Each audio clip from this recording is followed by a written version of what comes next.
Samedi 20 novembre, Madame, Monsieur, bonsoir. Merci de nous rejoindre. Tout de suite les titres.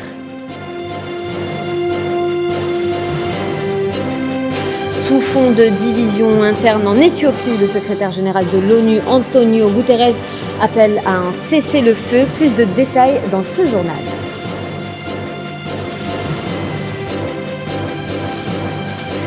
La ministre de l'Intérieur britannique envisage de mettre Hamas dans la liste des organisations terroristes. Nous aborderons ce sujet avec notre intervenant en direct de Paris, Maître Gilles Devers.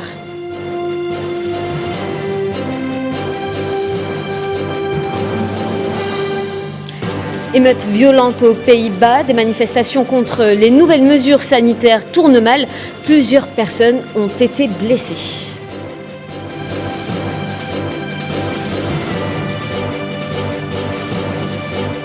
Enfin, au Chili, demain, un nouveau président sera à la tête du pays. Des élections qui pourraient bousculer plutôt le paysage politique dans le pays. On en parle dans un instant.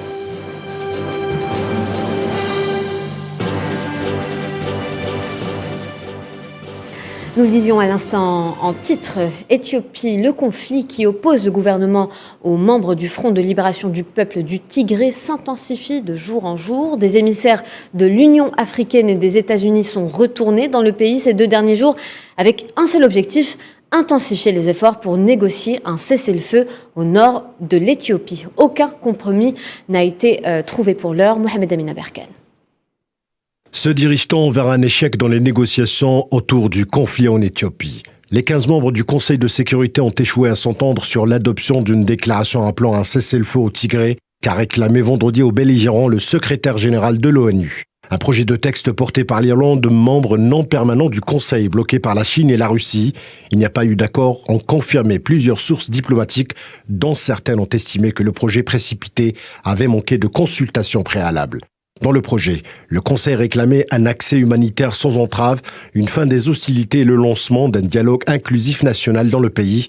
Il exprimait aussi sa profonde inquiétude face à l'arrestation d'employés de l'ONU. Une demi-douzaine étaient toujours détenus vendredi et réclamaient leur libération immédiate. En coordination avec le médiateur de l'Union africaine, l'ex-président nigérian Obasanjo et le président kényan Uhuru Kenyatta, Antonio Guterres, a eu des entretiens téléphoniques séparés avec le premier ministre éthiopien Abiy Ahmed et le chef du Front de libération du peuple du Tigré. Il leur a demandé de mettre fin au combat et d'entamer une négociation globale pour résoudre la crise actuelle. Toujours en visite sur le continent africain, le secrétaire d'État américain Anthony Blinken a donné un discours devant les ambassadeurs des pays membres de la CEDEAO et a assuré que les États-Unis et le Nigeria ont des défis en commun, notamment la sécurité et l'espoir de meilleurs partenariats économiques. Souhila Akilal. Les États-Unis comptent organiser un sommet avec les dirigeants africains dans un délai d'1 mois afin de renforcer les liens avec le continent. C'est ce qu'a annoncé vendredi le secrétaire d'État américain Anthony Blinken lors d'un discours devant les ambassadeurs des pays membres de la CEDEAO, et ce, dans le cadre de la 2e étape de son voyage en Afrique qu'il a mené au Nigeria. L'administration Biden croit fermement qu'il est temps de cesser de traiter l'Afrique comme un sujet géopolitique et de commencer à la traiter comme l'acteur majeur qu'elle est devenue. Nous ferons les choses différemment. Nous voulons renforcer davantage nos partenariats. Nous ne voulons pas que vous fassiez un choix. Nous voulons vous donner des choix. Cette première visite du secrétaire d'État américain en Afrique vise non seulement à redonner un second souffle et un élan nouveau aux relations bilatérales entre l'Amérique et les pays d'Afrique, mais surtout à essayer de rafler la mise à la Chine, qui en quelques années est devenue le concurrent économique direct des États-Unis en Afrique. Nous voulons créer des emplois qui bénéficient aux communautés locales et lutter contre la corruption. Nous saluons la création de la zone de libre-échange continentale porteuse d'une véritable croissance économique. Le secrétaire d'État américain Anthony Blinken a rencontré à Abuja le président nigérian Muhammadu Buhari ainsi que d'autres responsables nigérians pour discuter des intérêts de l'administration américaine dans ce pays d'Afrique de l'Ouest. Le Burkina Faso, endeuillé par plusieurs attentats dernièrement, cette situation qui s'aggrave à vue d'œil dans toute la zone des 3 frontières pose la question de l'efficience de l'intervention militaire française dans la région. Éclairage de Sofiane Baroudi. La colère populaire contre la présence française en Afrique ne faiblit pas. Bien au contraire, elle prend de l'ampleur. Un convoi militaire français a été bloqué par la mobilisation citoyenne à Bobo, au Burkina Faso.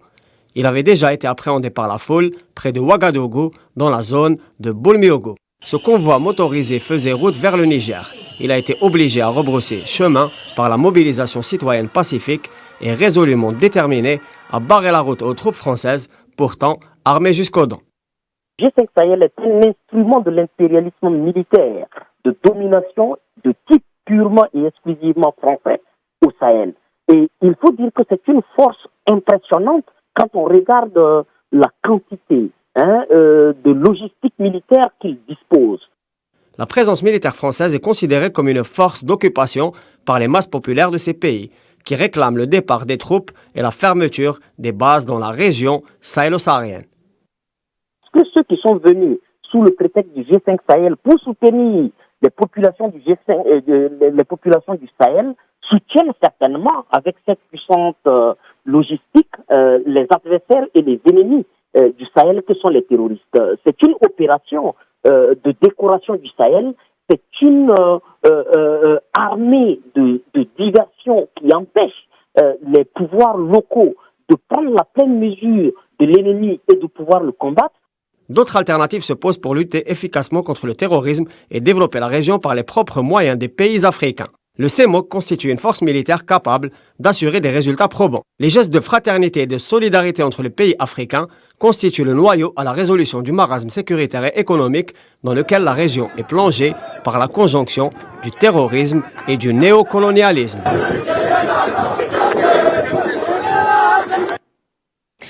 La diplomatie marocaine qui s'enlise dans ses échecs, la récente perte de son siège au Conseil exécutif de l'UNESCO est la preuve de sa perte de vitesse et de sa confiance internationale. Plus de détails avec Tininen Makassi. Monsieur le Président, tout à l'heure, la diplomatie marocaine cumule les faux pas et semble avoir choisi la maladresse diplomatique comme ligne de conduite pour ses relations internationales. La diplomatie marocaine observe aujourd'hui un genre de décadence, pour ne pas dire une perte en qualité et en précision dans ses relations avec la communauté et les institutions internationales. Une diplomatie sous fond de tension est la ligne de conduite qu'a choisi le département de Nasser Bourita. Le Makhzen aujourd'hui est en contradiction avec tous les protocoles diplomatiques et les lois internationales, ce qui donne une mauvaise image au régime marocain et de sa diplomatie au niveau du paysage diplomatique international. Conflit avec l'Espagne, l'Allemagne, l'annulation des promesses de l'ex-président Donald Trump par le Congrès américain ou encore la révocation en septembre par la Cour de justice de Bruxelles des accords de partenariat dans le domaine de la pêche durable signés entre l'Union européenne et le Royaume. Et pour finir, le Maroc éjecté de l'UNESCO. Se faire éjecter d'une institution onusienne aussi importante que l'UNESCO est un indicateur sur la condition de vie des enfants au Maroc, notamment la prostitution infantile, dénoncée par des rapports d'agences onusiennes et des ONG. Cela constitue une tâche indélébile pour la diplomatie marocaine. C'est sans doute un revers pour la diplomatie marocaine, qui pourtant n'est pas timide en effort pour peser sur l'échiquier mondial. En Iran, des milliers de personnes sont descendues battre le pavé hier pour protester contre l'assèchement d'une rivière emblématique du centre du pays. À Ispahan, 3e ville d'Iran, des agriculteurs de l'Est et de l'Ouest de la province se sont rassemblés avec une revendication principale, faire couler l'eau dans la rivière alors que le pays plutôt est touché par la sécheresse. Le gouvernement iranien, de son côté, a promis de résoudre le problème.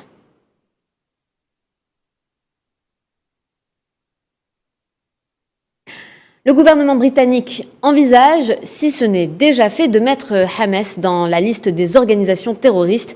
Une campagne menée par la ministre d'Intérieur britannique, une décision qui serait dictée par les autorités de l'entité sioniste. Leila Gartal. Le ministre de l'Intérieur britannique, Priti Patel, relance la polémique et mène depuis quelque temps une campagne acharnée contre le Hamas, une démarche dans le moins qu'on puisse dire et qu'elle est totalement infondée. Le gouvernement envisage de déclarer l'intégralité du Hamas comme organisation terroriste dans une démarche menée par la ministre de l'Intérieur britannique, une décision qui ne surprend pas, connaissant les penchants de la ministre pour l'antitétionniste, que celle-ci n'a jamais caché d'ailleurs. D'autant que cette démarche a été enclenché suite à une visite récente d'une délégation israélienne en Grande-Bretagne. Un arrêté d'interdiction a été introduit, des débats et des votes devraient suivre. Ce n'est pas la première fois que le Hamas est la cible directe des gouvernements européens et en particulier britanniques. L'Occident a encore du mal à digérer que ce parti politique palestinien est le fruit des urnes, en dépit de toutes les critiques qui pèsent sur lui. C'est sans surprise alors que Hamas réagit. Il se dit choqué, consterné par une telle décision. Le ministre des Affaires étrangères palestinien dénonce cette décision et la considère comme, je cite, une soumission aux pressions israéliennes, dévoilant sans surprise que cette décision a été prise après la demande du Premier ministre israélien à son homologue britannique en marge du sommet sur le climat de Glasgow de classer Hamas comme organisation terroriste. Et on va rester sur le dossier palestinien pour en savoir plus sur l'impact de cette décision. Nous avons en direct avec nous Maître Gilles Devers, avocat au barreau de Lyon. Bonsoir Maître, pourquoi Hamas est de nouveau la cible des Britanniques? Parce que ce n'est pas la première fois, il faut le dire. Ce qui a changé, c'est le délitement de l'autorité palestinienne et le fait que le Hamas est de plus en plus un acteur politique de premier rang et que ce soi-disant terroriste n'attend qu'une chose, c'est de se soumettre aux élections. Donc, on sait que s'il y a des élections, ils vont sortir en tête. Enfin, à peu près, beaucoup de sondages et d'études sont en ce sens. Donc, il faut taper sur cet organisme-là en sachant que, pour donner quand même les éléments de base, vous avez la nouvelle charte du Hamas qui dit qu'on ne combat pas les juifs parce qu'ils sont juifs, mais les sionistes parce qu'ils occupent la Palestine et qui prend position, qui prend position sur une action dans le cadre des frontières de 1967. Donc, au niveau même des bases du Hamas, la question, elle est déjà réglée. Maître Devers, est-ce que c'est concevable aujourd'hui de taxer Hamas d'organisation terroriste alors qu'il a été élu par les urnes? J'ajoute qu'en 2006, le Hamas s'était soumis aux élections, c'est lui qui avait gagné, il en a été privé, donc bravo. C'est une conception de la lutte contre le terrorisme, quand on sanctionne ceux qui gagnent les élections. Depuis, il a signé des accords réguliers avec Israël, qui est en pleine contradiction, vu qu'il signe des accords sur la libération des prisonniers, sur les cessez-le-feu, et en disant, moi avec le Hamas, on peut signer des accords, ils sont respectés. Et puis enfin, je veux quand même souligner, parce que je crois que c'est le plus important, le Hamas accepte la Cour pénale internationale, il l'a dit et redit, il a écrit au procureur en disant qu'il attendait de coopérer pour expliquer ce que c'est que la résistance armée, alors que Israël a accusé le procureur et la Cour d'antisémitisme et refuse l'application du droit international. Donc c'est une grosse manœuvre de la ministre de l'Intérieur qui est connue pour être une sioniste extrémiste. Quelles seraient les répercussions d'une telle décision aujourd'hui, Maître ? Vis-à-vis des Britanniques, les Britanniques étaient membres de l'Union européenne, donc il y avait un présupposé d'un système juridique complet. Maintenant, ils n'en sont plus parce qu'il y a le Brexit, donc il va falloir qu'ils prouvent, et ils vont se retrouver avec le problème qui est celui des États-Unis, c'est-à-dire que dans un pays de droit, la déclaration d'un ministre de l'Intérieur ne peut pas vous accuser. C'est une déclaration politique, c'est tout. Si vous voulez accuser quelqu'un, il vous faut des preuves, il vous faut un processus judiciaire, et oui, bien sûr. Merci Maître Gilles Devers, avocat au barreau de Lyon. Vous étiez en direct avec nous depuis Paris. Au plaisir, au plaisir. En France, il y a 3 ans, jour pour jour, ils étaient des milliers à endosser un gilet jaune et défiler dans la rue de plusieurs grosses villes de France pour protester contre la hausse du prix du carburant. Très vite, le mouvement de contestation dénonce plus globalement une vie jugée trop chère. La France découvre alors les gilets jaunes, un des plus grands mouvements contestataires de la dernière décennie. On regarde ces images.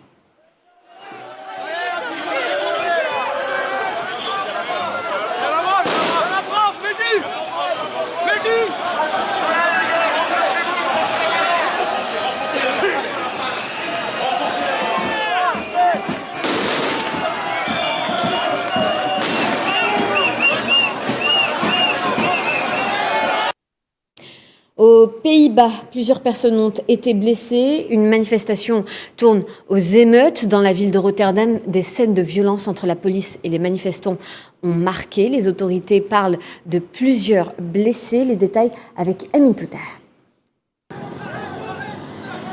Une manifestation qui a tourné à l'émeute et à la violence aux Pays-Bas, suite à la réintroduction de mesures sanitaires.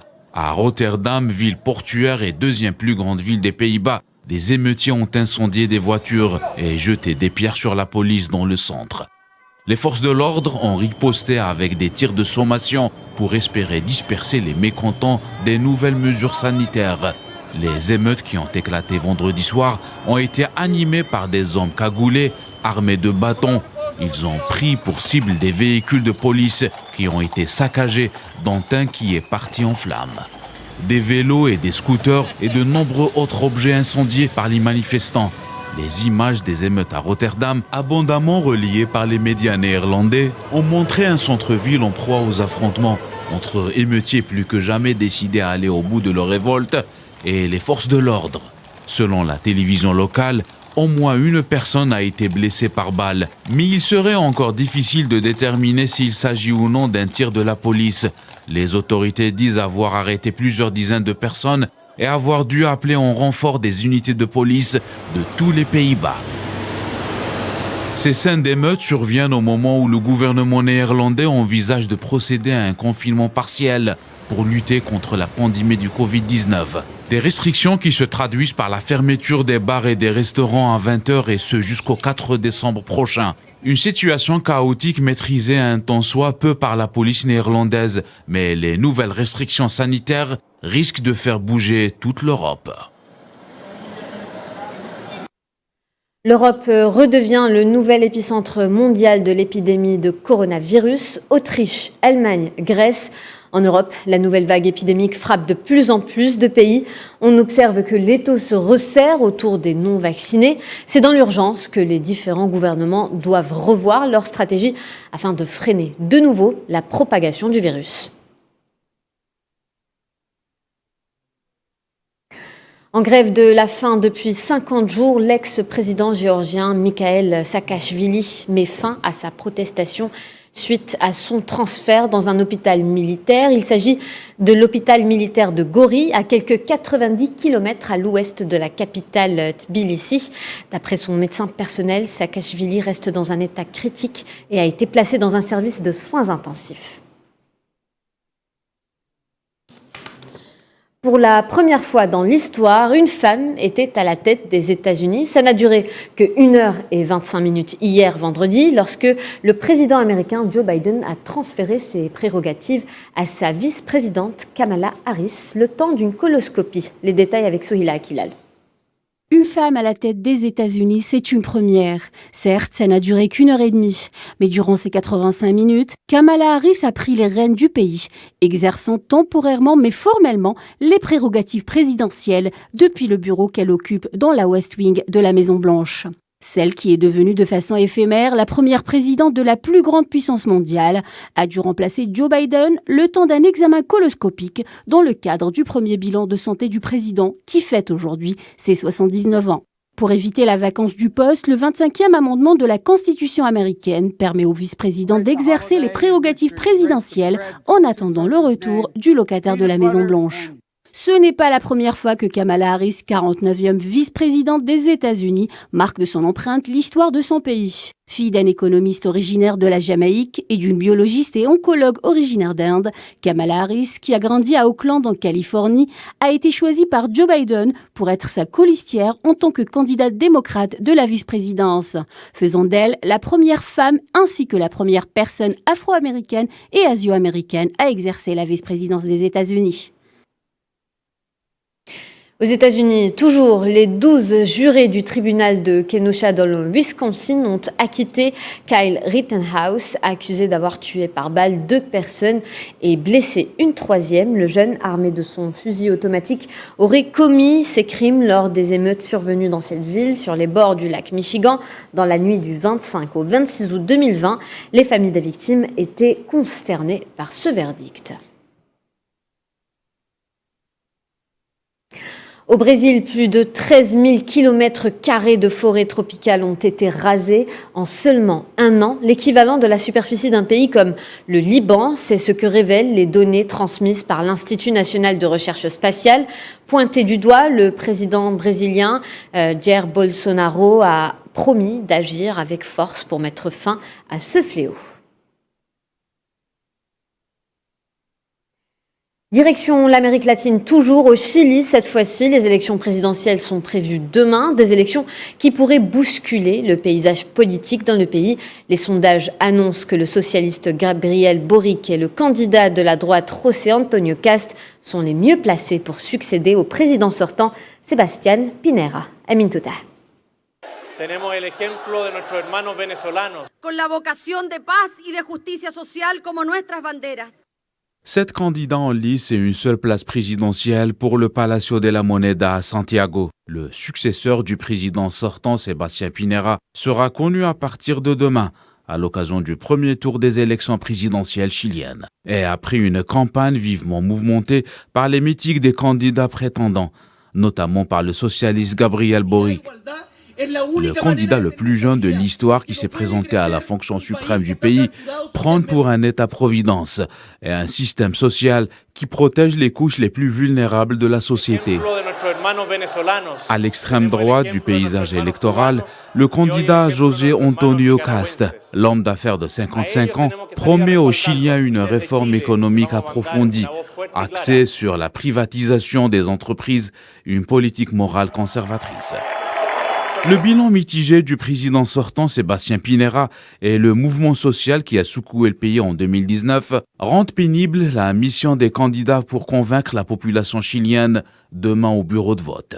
Quel que soit le résultat de ces élections, le rendez-vous de demain marque une nouvelle ère pour le Chili, vu que le président Piñera ne peut pas se présenter après avoir dirigé le pays durant 2 mandats. Nouvelle tension entre les États-Unis et la Chine concernant les actions chinoises d'utilisation de canons à eau contre des bateaux de ravitaillement philippins en mer de Chine méridionale. Les États-Unis les ont qualifiées de dangereuses, provocatrices et injustifiées et ont averti qu'une attaque armée contre des navires philippins invoquerait les engagements de défense mutuelle des États-Unis. Le porte-parole du département d'État américain Ned Price a déclaré que Washington soutenait son allié du traité, les Philippines, au milieu d'une escalade qui menace directement la paix et la stabilité régionale.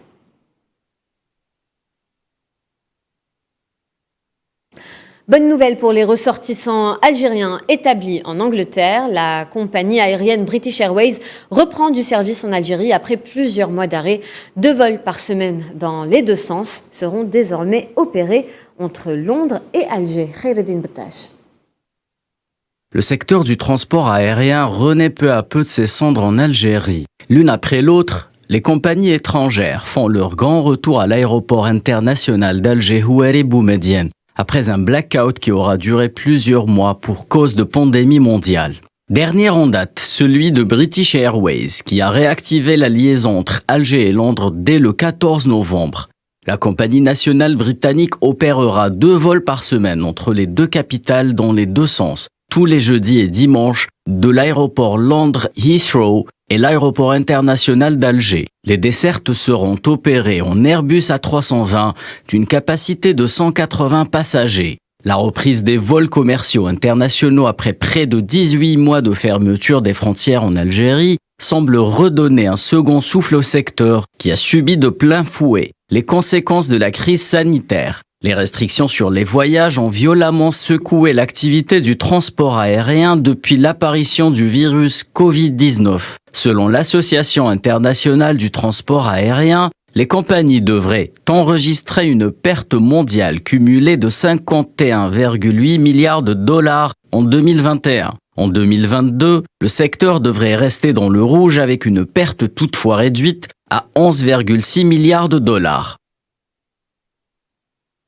Pétrole, les cours de l'or noir en forte baisse ce matin après une perte de plus de 3% pour le Brent de la mer du Nord qui, dans la foulée, passe sous la barre des $80 en enregistrant un prix avoisinant les $78. Même tendance pour la référence américaine du WTI qui a concédé plus de $2 sur le baril en affichant un prix autour des $75.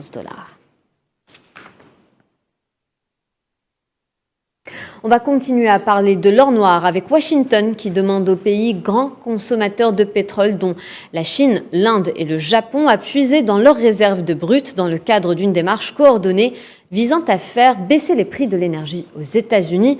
On écoute à ce sujet plutôt Abdelmajid Attar, ex-ministre de l'énergie. Joe Biden, il est venu à la COP26. Il a commencé à avoir des critiques. Il y a eu cette crise du gaz, cette crise aussi pétrolière. Le pétrole, il a augmenté. Il y a eu un problème à l'intérieur des États-Unis, c'est-à-dire notamment le prix des carburants. Il a augmenté, donc il avait un problème à l'intérieur des États-Unis. Donc il a voulu pousser, en quelque sorte, l'OPEP à produire plus pour que le prix du pétrole baisse, pour que les prix du carburant baissent aux États-Unis. L'OPEP, moi je dois le dire, c'est grâce à sa discipline, grâce à la solidarité qu'il y a eu entre les différents, l'OPEP+, c'est pas l'OPEP seulement, c'est l'OPEP+, c'est pour la première fois, il contrôle. Le numérique touche aujourd'hui tous les secteurs, notamment celui de l'économie. Ces 2 dernières décennies, l'économie numérique s'est vue révolutionner le monde en s'impliquant notamment dans l'émergence des PIB de tous les pays développés.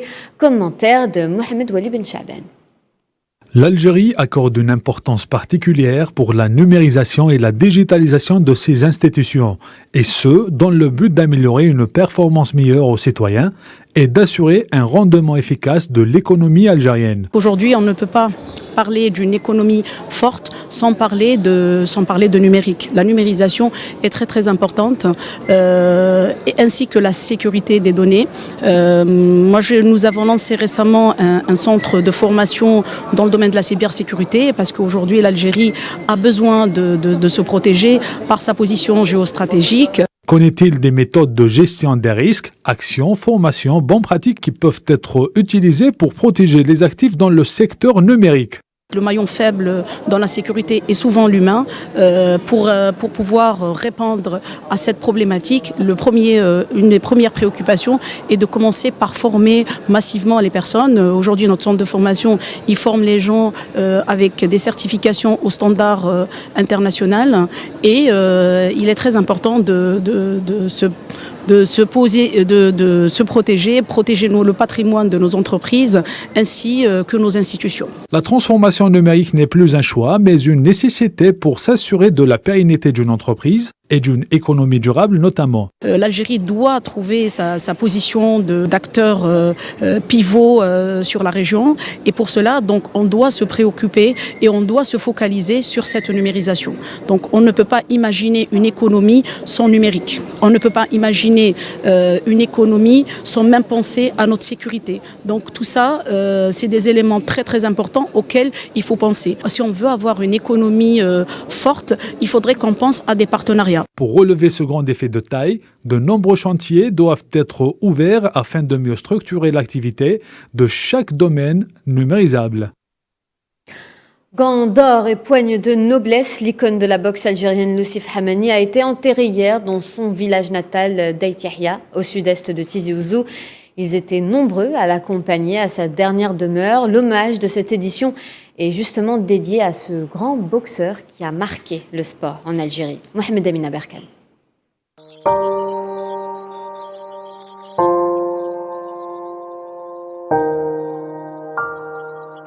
La vie, c'est comme dans la boxe, en 4 mots.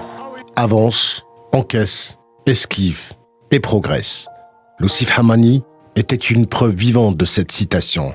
Il était un boxeur hors pair, le digne représentant de son pays natal, l'Algérie. Coriace et un dur sur le ring, la maladie lui a asséné un dernier crochet avant de perdre son dernier combat le mardi 9 novembre à l'âge de 71 ans. Accompagné à sa dernière demeure, vendredi dans son village natal d'Atihia au sud de Tizi Ouzou, les membres de sa famille, des personnalités publiques, ont témoigné sur la grandeur de ce patriote qui était épris de son pays. Je ne pensais pas qu'il partit si tôt. Je l'ai vu 2 jours avant. Je l'ai laissé en bonne santé. Voilà. Je devais revenir le soir pour dormir avec lui, malheureusement. Je l'ai retrouvé à la clinique. On a perdu un champion, j'ai perdu mon père, j'ai perdu ma moitié. Alhamdoulilah, on l'a ramené chez lui, en Algérie. Voilà. Son peuple, c'est ses enfants. Il aime bien toute l'Algérie. Avec ma grand-mère aussi, avec Stiesmina, il aimait toujours emmener ma mère à ses combats. Merci pour tout le peuple de l'Algérie et pour la Tizi Ouzou, la Wilaya, le Wali, les ministres, les gouvernements qui ont fait tout pour mon père. D'ailleurs, il est classé parmi les meilleurs boxeurs du siècle. Hammani, il est parmi eux. Toutes mes condoléances. Merci beaucoup, monsieur. Merci beaucoup. Super. Merci beaucoup. Et vous êtes là pour assurer la relève. On compte sur vous. Merci on est beaucoup. fiers de vous, comme on était fiers de lui. Barakallahu fik. Merci, frère. Merci bon beaucoup. courage, bonne chance. Allah yarhamou salih. On présente nos sincères condoléances à toute la famille Hammani. C'est une immense perte pour nous aussi en tant qu'Algériens et famille sportive. J'ai remis la lettre de condoléances à la famille du défunt de la part du président de la République, témoignant sa fierté des efforts consentis par Loussif Hammani pendant toute sa carrière.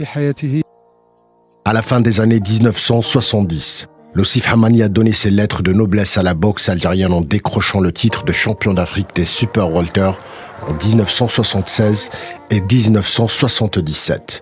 Loussif Hammani l'avait compris, la boxe pour lui était une histoire de respect, se faire respecter aux dépens de l'autre. À Dieu nous appartenons et à lui nous retournerons. Adieu l'artiste. Culture, la bande dessinée est à l'honneur au Cameroun pour le plus grand plaisir des amateurs du 9e art. La 12e édition du Mboa BD Festival fait son retour après une pause forcée liée à la pandémie du coronavirus. Emira Bedia revient sur cet événement. Le Cameroun accueille dans sa capitale Yaoundé la 12e édition du Festival de la bande dessinée. Expositions, spectacles, concerts, ateliers ou encore rencontres et dédicaces, la manifestation a démarré le 17 de ce mois et prend fin le 24 novembre. Pendant ces 8 jours, avec pour thématique principale la BD et la pop culture mondiale, mais surtout camerounaise et africaine. Cette année, le Mboa BD met à l'honneur le jeune BDiste camerounais Martin Ngola. Par ailleurs, une 50aine d'auteurs camerounais participent en présentiel. Mais les auteurs internationaux, quant à eux, participent en distanciel, compte tenu le contexte sanitaire. L'édition 2021 est consacrée au numérique dans le but de répondre aux questions et aux attentes des auteurs, mais aussi les lecteurs africains, qui sont de plus en plus nombreux à créer et à lire des BD sur Internet. Au programme, une conférence sur le style graphique africain, le Kambinda, aussi reconnaissable que les comics américains ou les lignes claires franco-belges. Depuis la création du Mboa BD Festival, les organisateurs accompagnent les auteurs et leur créent des espaces de visibilité. Une démarche qui prend tout son sens dans le contexte actuel. Et c'est l'heure de la Minute Web avec Safouane Ben Sabri.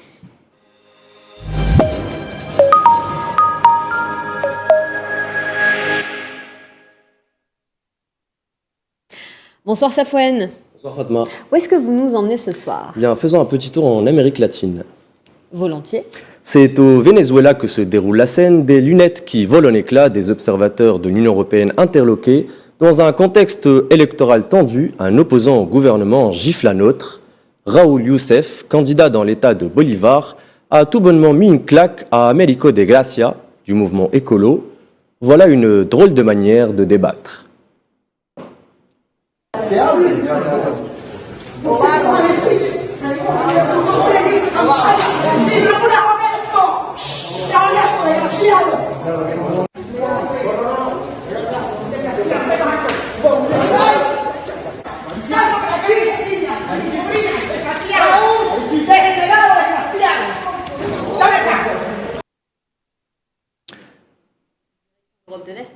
Exactement, un dysfonctionnement démocratique en Ukraine au Parlement où la machine à voter a volé en éclats. Et parti en fumée, abstention forcée pour son propriétaire qui n'a manifestement pas pu voter.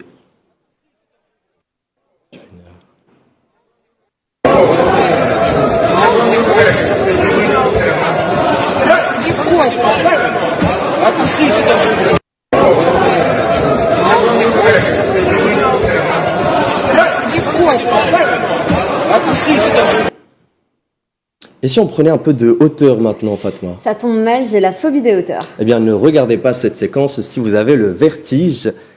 C'est ce qui s'est passé à Dubaï, 160 étages en 1 heure et 1 minute. C'est ce qu'a réalisé Will Smith. L'acteur américain a été invité par l'Office du tourisme Visite Dubaï à monter sur le haut de la tour Burj Khalifa. Après avoir grimpé l'ensemble des étages, une équipe technique l'a accompagné pour qu'il poursuive l'ascension jusqu'en haut de la flèche. C'est sur cette vue panoramique de Dubaï que s'achève cette Minute Web, Fatma. Merci à Safwan Ben Sabri et merci à vous pour votre attention. C'est la fin de ce journal. Retrouvez notre prochaine édition demain à 13h. D'ici là, passez une excellente soirée sur L24 News.